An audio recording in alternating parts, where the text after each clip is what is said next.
All right, man, we are live. Two YouTube Hall of Fame legends in the same chat. And Two. It's unbelievable. I know, unbelievable, unbelievable. But I appreciate you deciding to pop on for a bit. I know that you have some time constraints, so we'll just see how things work out. But it's always good to have a hobby talk, middle of the day. And I've seen you've been able to get some new product over the last few videos. You were able to open some product. What is your overall feel from what you've opened up and what you've seen for the Topps 2021 product thus far? Do you feel like there's money well spent? Time will tell. Like, where are we at with that? Well, I mean, the hobby's insane right now. For me, as a baseball fan, while it's clearly overpriced, everything's going to be overpriced. So it's ridiculous because I think, well, hobby boxes right now for 2021 tops are going for like 120. I was able to get mine for $80 through tops.com. Um, they got, I mean, past years, tops.com series 1 doesn't sell out. I mean, it will eventually, but not, it takes weeks, maybe months. This time it was sold out in like 10 minutes. And the site was crashing. So I didn't even know I got any. Just like suddenly like got a notification that they shipped. I was like, oh, okay, cool. So $80 was a bargain, even though typical years it'd be more like a $65 product. Jumbos are around 200, but you get a ton of cards. And even though you're spending $200 for, Topps flagship, which is ridiculous, the value of the rookies, the inserts, all that stuff is obviously up as well. So the fun factor of breaking them with my dad, which is what I did. I saved them and broke them with him. That was, well worth it right there. Um, but from how I did what I got value wise, I mean, I did fine. Uh, but it's like any year. Obviously, other products are going to come in, and people are get excited about that and all that. So I wouldn't go crazy breaking tons of it or anything, but I think breaking flagship is always worth it, if you can do some. And I do think for the people out there looking for retail, you will have an opportunity to find some, but you'll have to put in a strong effort. And even if you don't feel like doing that, I feel like at some point you'll be able to get them just a little bit above retail, at least for, you know, some point until one of these rookies has, a monster 2 weeks and the card becomes $8,000, and then the price might skyrocket. Right, right. Well, I was thinking, this time last year, it was pre-pandemic, pre-Last Dance, you know, everything blowing up over the Every spring and the celebrity summer. pumping sports Every cards, celebrity you know. pre-Gary V and Vegas Dave losing their minds and all the stuff that we've been seeing, whatever. And I remember you and not just you, but many people opening Topps 2020 Series 1. And I felt like the general consensus was, meh, okay. It wasn't anything crazy. But then now everybody's talking about Top Series 1 2020. And like, there's a couple big rookie cards in there for some, guys that, had a pretty successful 2020 season, or there's a lot of momentum going into 2021 for them. What is the rookie class looking like now? Like you said, don't lose your mind on 2021 right now. But do you think it might be that same situation where if you try to like pump your brakes a little bit and not go crazy, it could backfire because then now people are going to go backwards and go, man, I wish I would have bought more?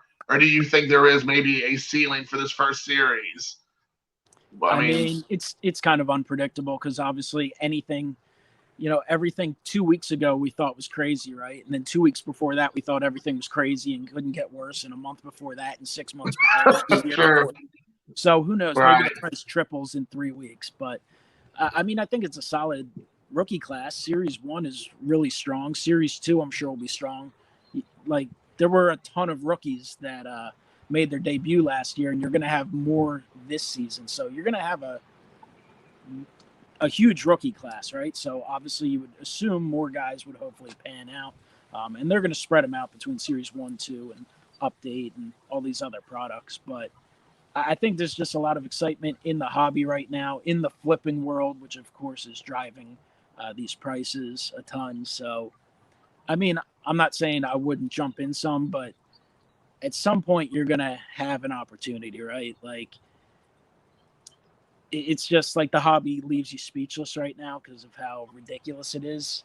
Um, but their top What space card, about I have a feeling if you're not real particular about worrying about getting a PSA 10 and all that, and your PSA 10s are going to take you to 2022 to get them back anyway, unless you're spending express money, in which case, it's probably a waste of money to get done. So I do think you'll have opportunities to pick up the rookies if that's what you want to do. And, breaking packs, you'll have stuff like Topps opening day, which isn't quite as, it's not the same, but it's pretty darn similar. So there's a lot of opportunities out there.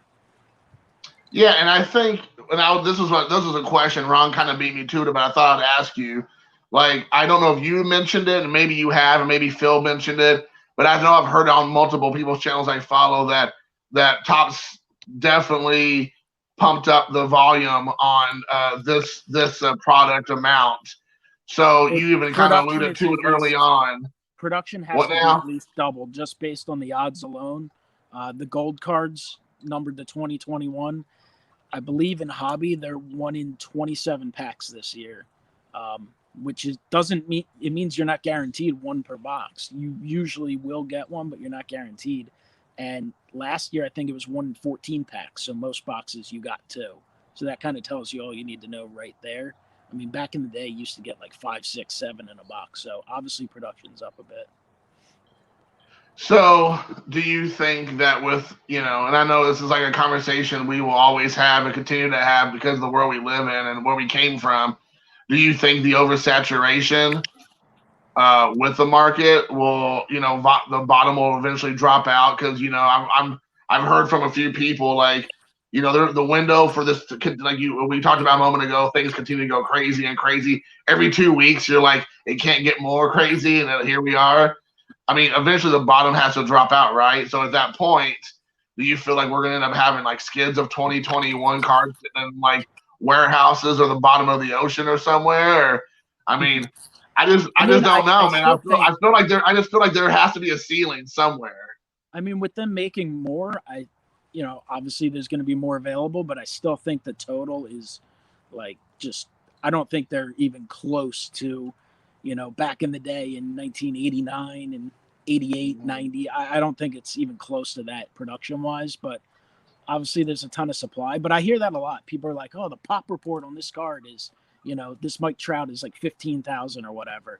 They're like, that's a lot. And I'm like, I mean, it sounds like a lot, but when you think how many collectors are out there, and if virtually every baseball collector would like to have a Mike Trout rookie card, I mean, 15,000 really isn't a lot, It sounds like a lot. I mean, if you had them in front of you, it'd be a lot, but if you spread them, from East Coast to West Coast and now around the world, like, it's not that many. But yeah, I mean, obviously the market can't continue to increase forever, but I think obviously the baseball card market is booming. I mean, unless you've been living literally under a rock for the last year, you're well aware of that, right? But I do think things are shooting up all across the board. I mean, you have the video game market, vintage video games, and Pokemon cards, and I'm pretty sure some of the old Magic stuff. Like, I know nothing about that. Now people are pumping like Marvel cards and action figures and all that kind of stuff. Like, assets are running up, and there's a lot of reasons for that. For one, a lot of younger people, like, they're not leaving their money in the bank because you get, a penny of interest per year. Like, you get nothing for that. So people are kind of just into that buying and selling stuff. So I feel like that trend will continue for a while. Plus, some of our friends in the, Fed just keep printing money. It seems like unlimited. So, I mean, obviously it can't last forever, but I don't see any reason why it would change, anytime real soon. But So it's weird. It does become a weird thing. Like, I've heard other people say, it's like you have certain cards that are in your collection, like they're a strong focal point of your collection. You have no interest, won't even consider selling. But then you have other stuff that you like, you want, And then you look at it, you're like, oh, this was like a $50 card, and all of a sudden it's like $800, and you do have that kind of like, what am I supposed to do? Like, I don't want to sell it, but is it stupid not to sell it? Especially if you could use the money, if you have loans or if you have stuff you need, you know. Obviously, if you have unlimited funds, who cares? But right. Well, I think you hit it on the head, because I think for people like myself, I'm a perfect example of a guy who never really even considered the sell. You know what I'm saying? Like selling cards, because I've been a collector. But you really hit it on the head, because now people who are like me are second guessing, like, does that make sense? Are these, you have certain cards that you're like, I'm not gonna sell no matter what, right? They're your cards, they're your PC. You know, there's a story with that card, or the search, or the tracking it down, and it means something to you. But then there's other cards you're like you said, it doesn't make sense. So now all of a sudden you have the people who are flippers, you have the people who are just in it for selling, and then you have the people that are prospecting. But now you have collectors who probably haven't really done much in the way of selling, like you said, are looking at their collection now and going, do I really need 4 Wade Boggs rookie cards that Jim Mint 10s or whatever? Maybe I can let one go, or one, whatever, fill in the blank card, And I think that makes a lot of sense, because you may look back on this in a year or two and then be like, man, what was I thinking? Now I'm stuck with all these cards, and yeah, they're great, but do I really need that many or whatever? And you're missing out on an opportunity that you may not ever see again, quite frankly. Yeah, it's definitely, it gets you thinking, and at the same time, you sit there and the way things have escalated in price, you kind of go, because everyone, like, no one wants. I mean, at this point, you would have done so well on most cards that I guess you can't really think twice about it. But at the same time, if the price has doubled in 2 months, you're going to be like, damn, why didn't I just hold that a little while longer? But you got to make decisions sometimes, right? And I mean that the thing is that you mentioned it again, and here Bill's talking about, I'm contemplating that exact same thing right now, and I mean you got to think about it. But you there's the part of you who goes, I sold it on a Tuesday at 400. Now on Thursday it's selling for 800, and then on next Monday it's selling for 1,000, and it's like, then you think, I lost out on an opportunity to get even more money. But then the flip side of it is, if you hold on to it too long, then it goes down, and then you're never going to get it for any price. And you're already going to get a lot. You're already going to get a lot of it, a lot more in the first place when you first sold it. Yeah, it kept going up, and that's great. But if you hold on to it forever, you're never going to get it. And then now it's back down to what it was before. So what does people call that? FOMO or what? It's fear of missing out no matter what, right? It's fear of missing out of buying the card before it goes up. It's fear of missing out of not maximizing the value. There's just so many levels to it. And for me, I think it's the baseball stuff, because I truly enjoy collecting today's stars and, just guys I've watched in general. Like, I had basketball cards for some weird reason, because I'm not a basketball fan, but I would buy some stuff, and I definitely had Tim Duncan rookies and whoever was in that class, right? And part of me is like, oh, well, if I would have kept them, and granted, I probably got rid of them, like, I don't know, like 20 years ago, 15 years ago, I would have gotten more. But I never think about those cards because I could care less. Like, I have no interest in owning any of those cards. Like, I don't care. So, but if it was, if all of a sudden I sold all my Ronald Acunas and he becomes a Hall of Famer, and in 20 years I'm like, damn, I really wish I had one, and now it's, I'm not going to go buy one for whatever the price would be, then I would feel disappointed. So. And I think like you said, it's really like, if you have unlimited income, or you're not hurting for money, you don't need the money, then you might not be in that same situation. But some of this money we're talking about, some of the hardcore collectors have been around for a while, or just guys have gotten lucky over the last couple of years and just pulled some, big cards.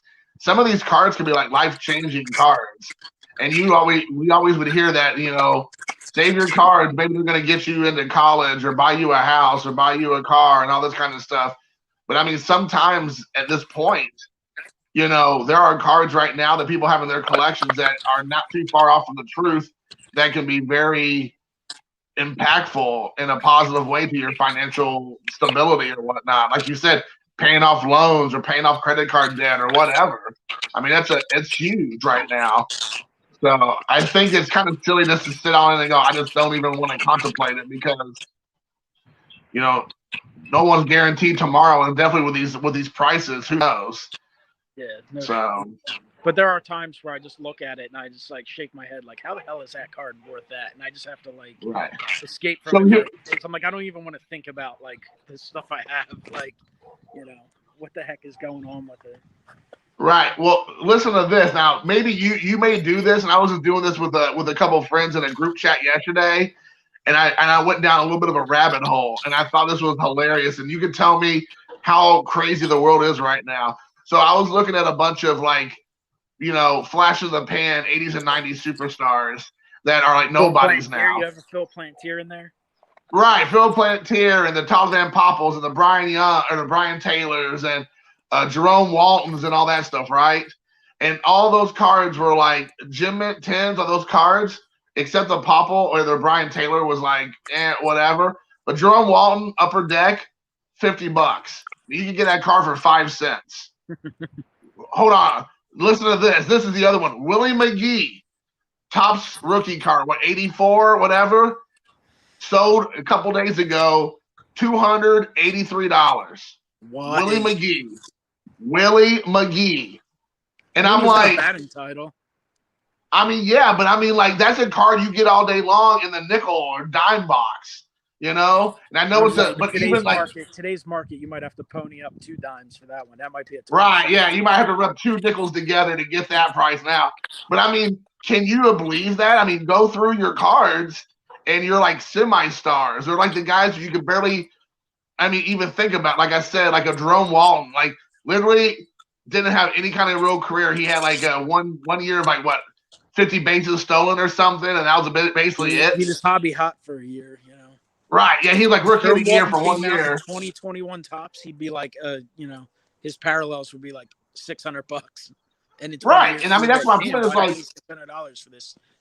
And I mean, and if you have one of those cards that's sitting in your collection right now, and it costs you $12 to get it graded, you're guaranteed. If you think it's a 10, you can turn around and sell that card for $50. That's $30+ 40 almost dollars. You're going to clear cash right there. And I mean, just like then the Willie McGee, I mean, that's just crazy.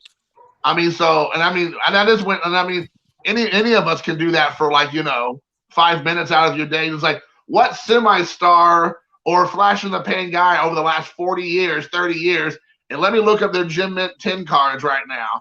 It's crazy. Even their 9s. So with that kind of being I think with all the prices going bonkers on all like the legends, the Hall of Famers, all that, I think people are looking at like alternative players to collect or stuff like that. I know I was talking to Ray because he's been looking for a Scott Rowland PSA 10, his Bowman's Best, for like the last 2 years, and he's just continuously gotten outbid for years. And like, I think he said one sold the other day for like $500 or something in auction, and like a few years ago it was like $75 or something. I mean, it's a super low top. Andrew Jones, same thing, like crazy prices. And these are guys who have a chance at the Hall of Fame. I think Rowland is he's got the better chance to get in more quickly right now based on the voting. But I mean, obviously Scott Rowland, like we're talking about, has a chance to be a Hall of Famer, but like all of a sudden his rookie's $500, $600, $700, like, and you could probably get it at a show for like $5 raw a couple years ago. So people are just looking at that, and there's a lot of that 90s nostalgia, like that Bo Jackson card from 90 Score has become really popular, and that 90 Upper Deck Michael Jordan, I mean, that was probably in like dollar boxes a few years ago, and suddenly it's like some insane price in a PSA 10. Well, what do you think about, and I mean, how much do you think this is like, I don't know what the right terminology is, but how much do you think of this as like quote unquote influencers? Hold on. I'm sorry, I'm getting a phone call. There we go. How much do you think of them as influencers are the ones that are throwing out names or throwing out products to move the needle like to a higher selling price?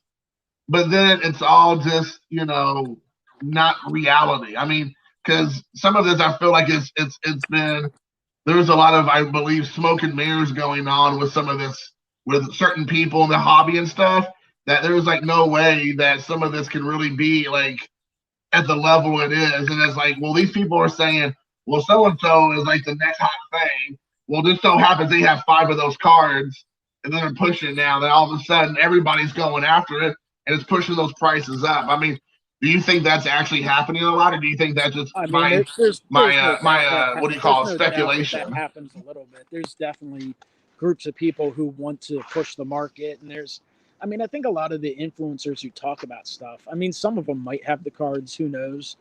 But I think some of them are just talking, and people. There's just so many people listening, and a lot of honestly, it's gonna.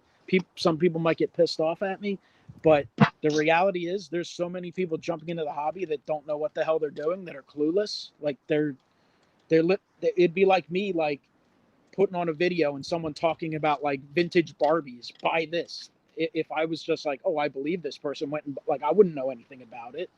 It's like I feel like that's certainly happening. Um, I mean, there's all the people are just finding out about it through. I think I saw CNN or someone put up a article recently. MSN or NBC, whatever the news network, the business, NBC's business thing, Fox Business. Like they've all had articles from people, and then you have, I know, like the Ringer Network, which is a really big podcast network. Um, a lot of it's sports and movie related. Like they started a sports card podcast recently because there's an opportunity, and they're bringing in, there's all kinds of new people just finding out about cards, and they're literally just bought their cards in the last week or two, so they're listening to what these people say. I mean, Gary Vee's one of them. He's done videos for a long time, and his audience start coming in. Obviously he's like old news at this point because he started talking about cards like a year or two ago, whatever it was. But there's just a lot of people jumping in, and they see the prices, and they're paying even more than these insane prices. Like they don't really know any better. People think that, and tops, like the baseball products are cheap. If you're a baseball collector, everything is cheap if you compared it to, say, basketball. I mean, even football. Like Donruss Optic, I don't buy a whole lot of football cards, at least in terms of breaking. But over the last few years, I'd always bought Donruss Optic. The year Mahomes was in it, I think I paid like $70 a box. Even last year, I got a box for 80 or 85 bucks.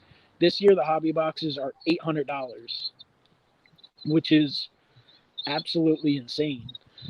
And nice to see that Jason doubled up and disappeared. So I don't know how that works, but like $800 for a hobby box just is, it's ridiculous. Like I can't believe anyone would actually pay $800 and break a box of Donruss Optic football this year.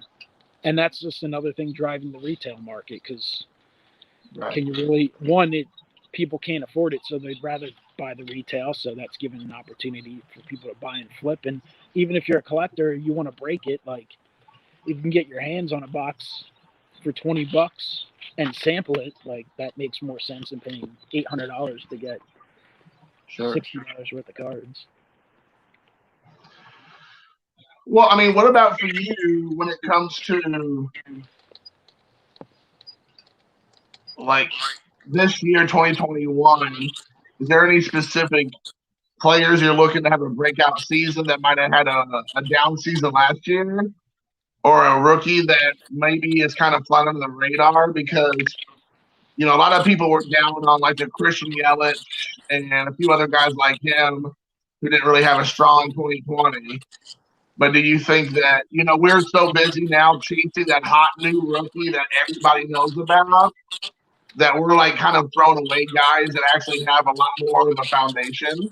I mean, I feel like most guys are pretty expensive now. I think almost everyone's like overinflated in price right now. So there's some guys like a Christian Yelich, he was red hot, whatever, the beginning of last year. So I certainly could see him boosting back up. I mean, his card's still pretty expensive. I think my LCS, he had the blue border rookie card in a PSA 9, and he quoted me like 125, which I didn't look up comps. I was just curious how much it was. Um, I'm sure if he goes bonkers like he did 2 years in a row, and then last year in a 60-game season, he never really got it started. I'm sure that price could easily double pretty quickly, but right now I think all the stars are pretty high. They can just kind of escalate. Certainly there's some risk if some of these guys either get hurt or play really poorly, especially the super highly touted guys like Soto and Acuna, whose prices are astronomical. And rookies, I mean, I feel like a big variety of the rookies that are out right now are getting pretty big hype. As a Phillies fan, I'm looking forward to seeing Alec Bohm play again. He was sensational in his 40 games or so he played last year, but I mean, I'm certainly not ready to start buying rainbow foil parallels for $100. I mean, if I pull one, great. If I get one at auction cheap, I'd love to have one, but I'm not gonna pay the prices that some of these guys on eBay got them popping up at. So let me ask you this. I don't know if you've ever been asked this, and maybe you have, and you mentioned it yourself. Do you have a certain limit or price you're unwilling to go for unproven rookie or prospect that you're just like, I'm not going to get burned, but I'm also not going to get too deep in the woods with the hype? I mean, I don't really, as a Phillies, like, I don't really buy any prospect cards, honestly. I'll open stuff like Bowman's Best and a little bit of Bowman, and if I pull one, I'll put it aside. I'll keep it. I just found this hot prospect on the Mariners. I forget what his name is. I can't remember. It's not Julio Rodriguez. It's the other guy. I found a purple refractor autograph I pulled a couple years ago. I looked it up just for the hell of it because I was like, I recognized the name and I saw it was like a $400 card, and I was like, oh, I guess I should take this out of like the random autograph box, you know? Right. But, I mean, even Phillies wise, like I usually don't buy guys until they come up to the big leagues. Like that's kind of the way I just decided to collect stuff. Obviously if I pull them, I'll keep them and such, but I don't like go out of my way to buy autographs or parallels and stuff like that of players who haven't at least cracked the big league roster. So do you think, I know you've said multiple times on your channel that a lot of this, and you even opened up our conversation with doing this with your dad. So do you think if your dad was such a part of the hobby aspect of this with you, would you be as into it as you are and buying as much as you are buying and the variety of what you're buying? Or is I this would mostly honestly just creating memories with your still dad? be into it. I would be into it. But I'd probably buy more singles and less wax because I enjoy opening stuff, and I would still open some stuff. But a lot of the stuff I open because he likes to open stuff. Because there's plenty of times where I've discussed with him. We've talked about this year we didn't do it, but usually every year we open at least a case of the Archive Signature Series, which are buyback autographs. And I like to chase like the Ginters and the Phillies, and obviously you want to get the big time guys. And I always tell them every year, I'm like, listen, we could probably buy a Mike Trout for $400. We could buy another really good player, like, I don't know, just throwing out a guy like Bryce Harper, someone you collect, for like $200. That's $600. And you could fill out the other couple $100 with either former Phillies or kind of low-level Hall of Fame. Like, we could custom build our own case. And he always like, yeah, but I like to open them. So we buy the case. And usually you get burned, but, you know, sometimes you get some cool stuff. And when you pull awesome stuff, like that card has that special memory. Sure. After Hank Aaron passed away, we were talking, you know, I called him up and we were talking about like some of the Hank Aaron cards. And I had bought some clearly authentic boxes and we opened it. One of them I don't think I showed it off in the one video I did either because I had it separated with some clearly authentic, which are the acetate autographs. I pulled a Hank Aaron autograph out of that product, which at the time was probably like a $400 card. Now it's probably worth double. I don't know. I haven't looked it up.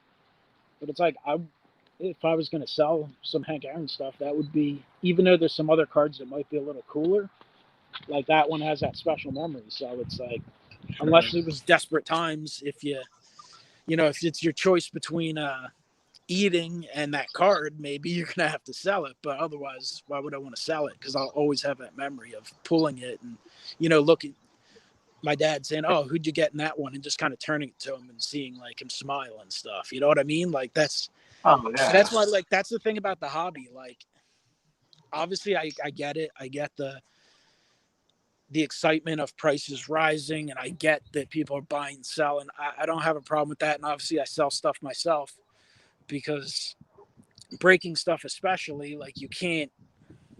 Like, my funds are far from unlimited, so I can't break stuff and keep every single card. I mean, perfect world, I'd love to keep everything and just buy stuff every day, but I think it's a part of the hobby. A lot of people, especially new people, are flat out straight up missing. Like, enjoy the hobby, buy stuff, sell stuff, do all that, but you got to do some stuff for fun. Like, that's my favorite part when I open something like Tops or something. You get the comments like, "Oh, that's a trash product. Like, get this or get that." And I'm like, yeah, well, why are you watching this video? Like, you have nothing better to do?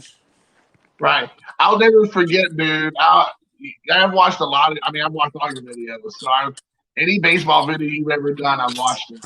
I have to be honest. I passed up your football videos, but I all mean, your so does baseball. everyone else. But I have to say, Nobody watches. one of the biggest memories I have of your channel was probably last year or maybe 2019. And I believe you were opening Topps Heritage, and you pulled that Nolan Ryan autograph. And that was like your reaction. You were like, "Holy shit!" You know. I think I might have done that one live too. I think that was like a live stream. I forget. Yeah, that was so cool because that was authentic excitement. And like you said, you're not prepared on a lower end product or whatever you want to call it to get a big hit like that. And it was really cool. So every man's trash product is another man's excitement, you know. So. Yeah, I mean, the hobby's got to. That's why, like, a lot of people too. It's like, I collect baseball. That's by far number one. I enjoy football and I like to collect football, but at a certain point, it's hard to collect everything. But like hockey, basketball, I just like, I don't care. I don't care if the whole world loves basketball. I don't care if that's the hot thing. Like, I have no interest in it. Like, I'm not. I don't care. So, and I think that, well, and the other thing for you, and I know maybe for other people too, or maybe not for other people now that I think about it, is that you try all kinds of products that are Tops or the Tops exclusive sets and releases. So you are trying something new. It feels like a half a dozen times a month when you have access to grabbing it.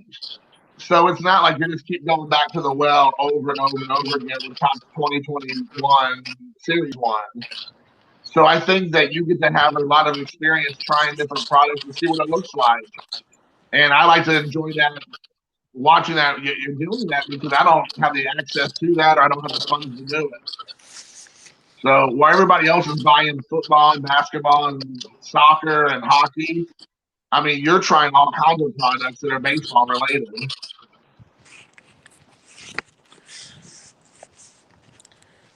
Somebody clicked on that button, so I don't know if I went off screen for a second or what. Yeah. I mean, can you hear me? Yeah. There we go. Okay. I mean, I don't know. I like breaking some stuff. I like buying singles. I love the vintage, the pre-war, the modern stuff. I truly enjoy it all. I love the old school designs. I know Topps like leans heavily on that because one of their big selling points, and it's a big selling point with baseball fans, like basketball people, generally speaking, I understand it. There's a variety with everything. But the younger crowd, they love the silver stuff. They love their prism. They love the fact that the card is shiny. Baseball wise, there's a lot of it's like the history and the nostalgia going back. So that's why Topps does so many throwback inserts and sets and stuff like that. And I eat that stuff up. I love it. So for you last year, what was your number one product that you enjoyed the most opening? And then the number one product you enjoyed, just the look of it, the aesthetic of it? I mean, I like 50 different products, which is obviously a problem. But I think the one that when I saw it was coming out that I was most excited for, and I was fortunate enough to be able to break a box, was the Finest Flashbacks, which was sold exclusively through the Montgomery Club / Tops.com, which was the set was in the 1993 Finest design, which is one of my all-time favorite designs. Real basic. They had refractors. You could get autos, but they were pretty sure they were pretty tough. You got like one. All you were guaranteed was one refractor and one color refractor per box, and like I was stoked. I loved the look of that set, and I was able to collect the Phillies. And I was super pissed off when I missed out on the Bryce Harper Superfractor because I really wanted to do that rainbow, and I missed out on that. And then I kind of stopped looking at them for a little while in terms of like the auctions. But I got a stack of them. I have to show off on video at some point.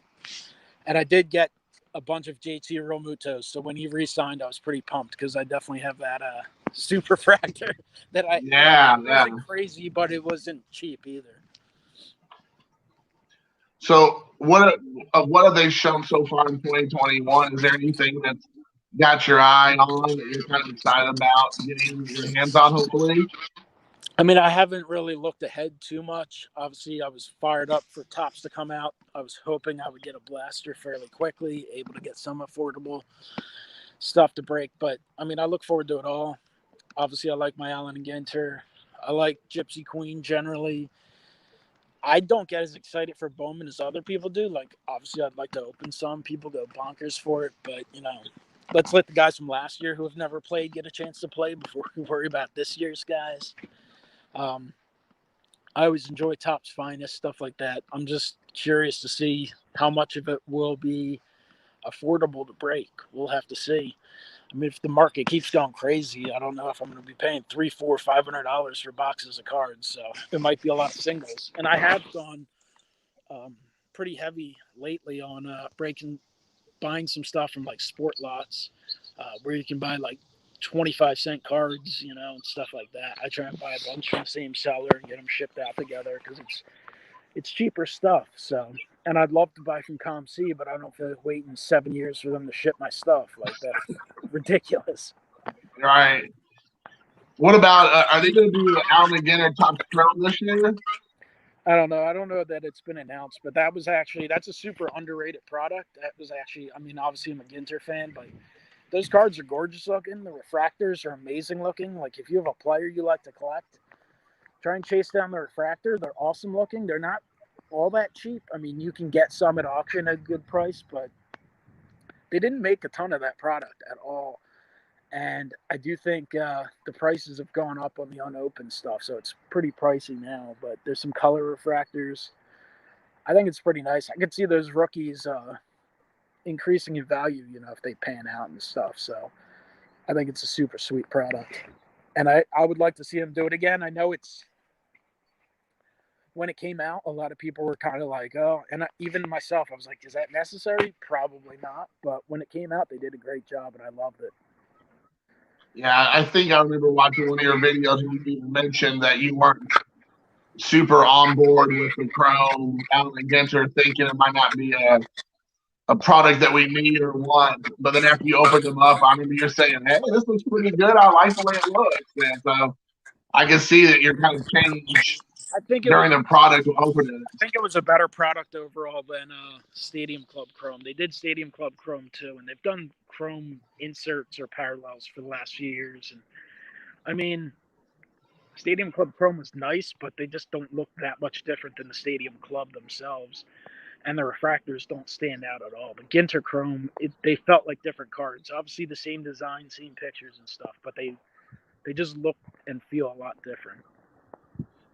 Switching gears a little bit, I want to ask you, I know you used to be the PSA whisperer, and then you've moved on to do SGC and having JT kind of take over that. And I know that SGC made a run in the spring and summer to try to take some of those shares away from PSA. But I feel like we all can assume that didn't happen. PSA still king. Do you see yourself still getting SGC graded cards, or are you going to move back to focus maybe more PSA, or do you think overall the hobby and the collectors in general are moving back to PSA? I mean, again, PSA. I mean, it's just.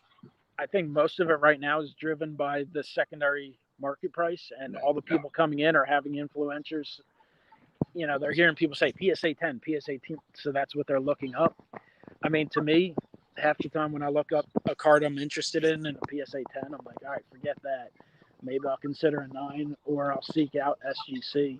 I actually have a bunch of orders still out with PSA, just my own personal orders, and some of them were sent out in like August. They weren't logged till November.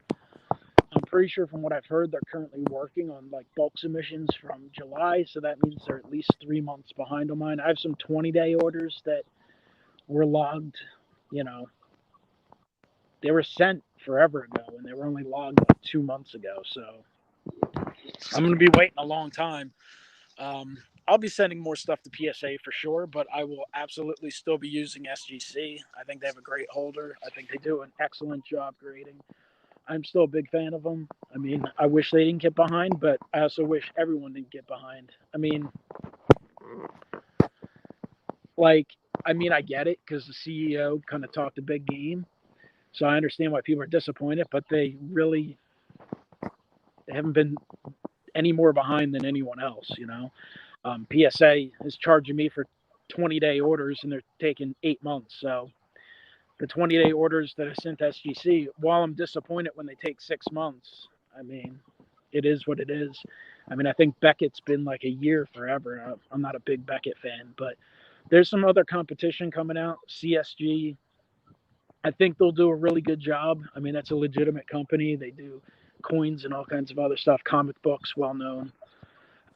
But I'm not a tremendous fan of their slabs, but I would give them a try, or I would consider buying cards if I think they're doing a good job. And I know HGA is like the big thing now people are talking about. They have some pretty awesome looking slabs, but who knows? There's not really enough hasn't been done yet to really know how good of a job they are doing grading. But the early returns and ones people are selling have done pretty well. But who knows if there's some kind of manipulation? You know, I don't know. Sure. But yeah, I mean, I'll use both, but obviously, I don't think things are getting any better.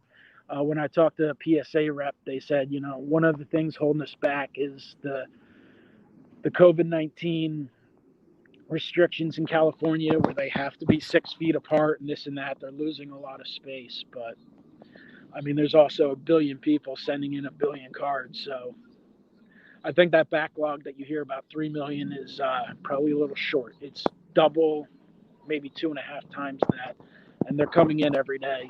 I think the one that I think he had told me the day before they'd received 1,600 packages.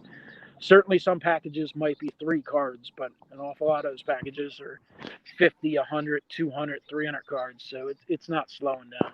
It's in fact most likely getting worse. So we'll see. With that being said, when you look at your cards that are wrong, what cards for your collection that you're saying that goes to SGC, and what cards go to PSA for you? I mean, I made up a whole bunch for PSA, and then I heard how long they're going to take to come back, and I was kind of like, well, whatever. They're just going anyway. I'll see you in 2022, guys. But, I mean, some of it's going to depend on the price because SGC is accepting submissions right now, but they're not doing bulks. They're supposed to open up bulks if things stay to plan in the next few weeks as we get into March. But you know, there's just certain Phillies cards and stuff. I'll probably just send SGC if I think they'll be quicker. Things like that. I always feel good with vintage with SGC. I just kind of mix it up, really, honestly. If there's something I would want to grade to sell, like I would probably do either thing. I guess if it was a player I didn't really believe in, I'd be like, all right, if SGC is going to be a little quicker, if they get things straightened out, I'd probably just do that and take a little less money to not wait a year. Who knows what's going to happen in a year, you know? So I don't want to take too much of your time. I know you said you don't have a whole lot, but I just want to ask one more question. And I thought it'd be fun to do fan- this video outside with the snow in the background and all that stuff. And, you know, it felt great today. I mean, it was like 38 to 41 degrees, somewhere around there. When you start to get used to the 20-degree temperatures, that feels great. Yes. So I was getting good when this started. But now that the sun's going down, all of a sudden I'm like, oh, maybe this was a mistake. Right, yeah. I don't want you to let you get ready to get attacked by a werewolf. And like all that talk. Live on video. It's over me. Well, let me ask you, are you planning on catching some Phillies games this year? I mean, we'll see. I haven't thought about it too much. Obviously, I would like to, but got to see how things are going and how they do things and if they're allowed to have fans, and if so, which I assume they will be, but how many and stuff like that. Because if it's limited, how easy is it going to be to get tickets? I'm certainly not going to spend, some insane amount of money to go see a game. But last year was weird. First time since like age 5, I didn't go to a game or something. Like it was a really strange year, but it was a really weird year for so many reasons for so many people. So That's true. Honestly, I got to watch what I got to watch. And then we have one question for you. Do you know if SGC will be accepting bulk order submissions again? I mean, they certainly will. I just don't know when. Their target, from what I was told, was the beginning of March, but they haven't officially announced that. I know they wanted to work through the backlog that they had built up and kind of be responsible. And they had a plan in place to, keep up with whatever they determined to be their new submission time. But, I mean, there's not really any there's not going to be any quick graders. That's just the way the hobby's grown. Everyone's getting graded. Everyone's relying on grading. I don't think we can expect, unless it's some startup or, even GMA, which to me, their slabs are what they are. They're fine. I'm not a fan at all. I think their flip is pretty bad. And quite honestly, like the limited amount I've seen, I think I could do a better job grading cards personally, but that's just me. I've looked at a lot of cards in the last few years. Even them, I think they're like 40 days. Like they used to be like 15 or 20 days. So the hobby's booming, which in a way is fun, but in a lot of ways is very frustrating. Not a doubt. Well, hey, I'll let us get off at this point. Since we can barely see you. I really appreciate you, Mike, hanging out and doing this. Some kind of setting back there, Yeah, there it is. And I guess it has. That's really at this point. What was that? I said, I guess the sun has set at this point. Yes. Tail end of it. All right, man. Well, hey, I'll let you go, but I really appreciate it, Mike. Everybody, thanks for hanging out with us today. Thanks for having me, Jason. Hobby Talk. Yep.